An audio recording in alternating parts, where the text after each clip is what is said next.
ya que mencionaban el caso de Raúl Salinas, es emblemático, porque hoy en día que el presidente dice el Poder Judicial está podrido y todo el mundo respinga, pues yo recuerdo que para que se entienda lo que ha cambiado México también. En aquel entonces, cuando hasta disculpas le ofrecieron a Raúl Salinas, a mí, por ejemplo, me indignó mucho verlo cuando reapareció en aquel auto BMW Serie 6, de los más caros de los BMW, creo que hasta azul, si recuerdo bien, azul marino, el color. Sí, ¿cómo puede ser posible que a este personaje el Poder Judicial lo haya absuelto? Porque no solamente el dinero no era de él, sino estaba establecido que había falsificación de documentos. Tú has seguido ese caso por muchos años, Miguel, y es la confirmación desde hace mucho que lo que hoy dice el presidente es correcto. Hay un poder judicial que le queda debiendo a la sociedad mexicana. Sí, lo que sucede, Vicente, Nancy, es que la corrupción del poder judicial, que es de siempre, ahora es muy visible, porque este gobierno no acepta ni tiene bajo control al poder judicial.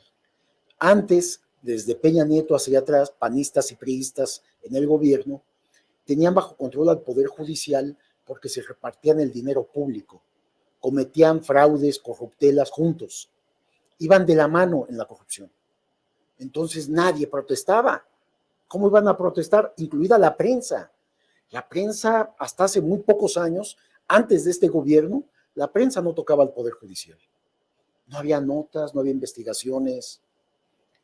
Eran casos excepcionales los que nos metíamos y los que investigábamos la corrupción del Poder Judicial. Pero en general la prensa no se metía, no era mencionado el Poder Judicial. Se vivía en un mundo de impunidad. Pero la verdad es que la corrupción, como salía desde el Poder Ejecutivo, desde Los Pinos, y pasaba por la Suprema Corte y por el Congreso, eran los tres poderes a su máxima expresión, con gobiernos panistas como el de Calderón, Fox, el de Zedillo, el de Salinas, que es muy emblemático. Entonces no podíamos, no puede encontrarse esa diferencia cuando hoy el Poder Judicial sigue sumido en este mar de corrupción y de abusos, pero ya tiene un poder, el Ejecutivo, que está permanentemente señalando todos los excesos y abusos del Poder Judicial, y es en donde entonces se da este enfrentamiento. Ya no pueden ir de la mano porque hay un combate a la corrupción ahora sí, desde el Poder Ejecutivo, desde el presidente López Obrador, mientras el Poder Judicial sigue debatiéndose y sigue confrontando al Poder Ejecutivo y al Poder Legislativo, que en su mayoría es controlado por Morena, por el partido de la Presidencia de la República. Pero no se vaya a proponer un juicio político, creo que lo platicábamos anoche, ¿no, Nancy? Por parte de legisladores de Morena, porque hasta Estados Unidos para Norma Piña a decir que está en peligro la división de poderes. Hay legisladores de Morena que piden juicio político contra ciertos ministros de la Suprema, parte de este Poder Judicial, por no cumplir con la Constitución, por traicionar al pueblo y por no bajarse, obviamente, los salarios en esta austeridad republicana que apunta a que ningún servidor público debe de ganar más que el presidente Andrés Manuel López Obrador, solo para dejarlo ahí sobre la mesa. Miguel. Es que son un vil ejemplo de los abusos y excesos del poder. No se explica uno cómo los ministros de la Corte en salario, solo en salario y en prestaciones, podían llegar a ganar 800,000 o hasta 1,000,000 de pesos mensuales, solo en ingresos. Más aparte, Vicente, esta corrupción, que es donde estaba verdaderamente la enorme fortuna que tienen en su poder los ministros, y es un tema, yo sigo insistiendo, que se tiene que investigar, se tiene que saber, la enorme fortuna de los exministros y de los ministros en funciones todavía. Porque el dinero sucio, ilícito, que reciben los ministros de la Corte, debajo de la mesa, por torcer juicios, por torcer decisiones, por frenar acciones de la autoridad. Y en este momento que se combate la corrupción, lo que están haciendo los ministros de la Corte, la mayoría de ellos, es precisamente detener todo este embate o combate contra la corrupción. Nancy, solo por si acaso, ¿estás preparada para regresar a Nueva York.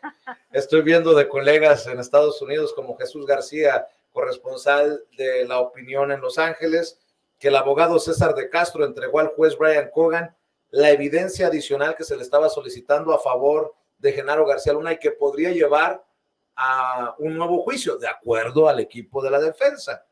Se informa que la información fue sellada a menos que el juez determine una audiencia al respecto y se presente como argumento hacia un intento, decía, de un nuevo juicio. Esto en un caso, Genaro García Luna, que nos sigue dando elementos, pareciera, si no día tras día, semana tras semana, mes tras mes, para seguir desmenuzando esta red, para seguir desmenuzando el nivel de perversidad, para seguir hablando de esto que nos dejó sangrando al país, tanto en términos de seguridad como en términos económicos, Nancy. Mira, vamos a ver qué determina el juez Brian Cogan, pero yo realmente no creo que tengan suficientes evidencias de su inocencia. Y básicamente no lo creo porque hay que recordar que este personaje fue detenido en diciembre de 2019. Y desde 2019 hasta febrero de 2023, que fue cuando se le juzga ya totalmente, que un jurado lo encuentra culpable de los 5 cargos que le impuso o que le imputó la Fiscalía estadounidense. Ellos no pudieron presentar ninguna prueba, ningún testigo, no pudieron ni siquiera que el propio Genaro García Luna subiera al estrado para defenderse a sí mismo. ¿Y por qué? ¿Qué nos dice este hecho de que Genaro García Luna no hubiera testificado a su favor? Primero, que no quería incurrir en lo que se conoce como perjurio. Es decir, que él no quería mentir. Si le preguntaban, ¿usted es culpable de narcotráfico? ¿Se considera culpable? ¿Usted traficó o permitió el tráfico? Pues él no podía decir que no, porque sí lo hizo. Esa es la única explicación al hecho de que él haya renunciado a su derecho a defenderse. En ese sentido, me parece que más bien siguen siendo estas prácticas dilatorias de la defensa, pero veremos, quizá en una de esas, el as bajo su manga es que va a declarar Felipe Calderón Hinojosa, ¿no? Vamos a ver. Bueno, si no declara ni en Twitter, estoy preocupado. 2 días después, o poquito menos, desde que se da a conocer por parte de la Fiscalía General de la República órdenes de aprehensión contra la esposa, Linda Cristina Pereira, de Genaro García Luna, y de los hermanos y hermanas del ex superpolicía en el sexenio de Felipe Calderón y el expresidente. O sea, puede subir notas sobre el calentamiento global, puede seguir. Vicente, ha de estar ahogado, yo creo. En alcohol. Bueno, ahogado en sus penas. Pero ayer lo mencionábamos, Nancy.